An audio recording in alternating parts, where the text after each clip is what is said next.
Ես օրինակ վերցնում եմ,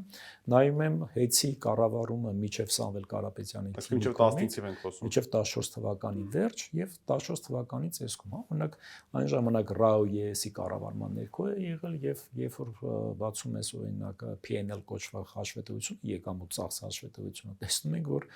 անընդհատ վնասներով է աշխատել։ Ինչ է նշանակում վնասը հեծի պարագայում։ Դա նշանակում է հարգելի քաղաքացի տարիֆները պետք է բարձրանան, որպեսզի դու վճարես, որպեսզի հեծը մնա կայուն։ Հակառակ պարագայում հեծային միջանկյալ օղակն է ձեր եւ մնացած արտադրողների միջև, եթե հեծը գնահատանկանա, ինչ է լինելու տնտեսության վիճակը, դա չի կարող լինել, որովհետեւ համակարգաստեղծ ինքը կարևորագույն հանգույց է։ Եվ այդ պարագայում բնականաբար մենք նաեւ ականատես ենք եղել անընդհատ տարիֆի փոփոխությանը։ Այսինքն վատ կառավարման արդյունքում վերջնական չեկը վճարել է հասարակ քաղաքացին։ Ինչ ենք տեսնում Սամվել Կարապետյանից հետո, ի նկատի ունեմ իր թիմի մենեջմենթից հետո, օրինակ եթե նայենք 14 թվականը, շուրջ 10 միլիարդի վնաս է ունեցել հեծը, ինչ է եղել 15 թվականին, 20 միլիարդից ավել եկամուտով է ունեցել։ Դրանից հետո եւս Причем տարիֆ չի բարձրացվել։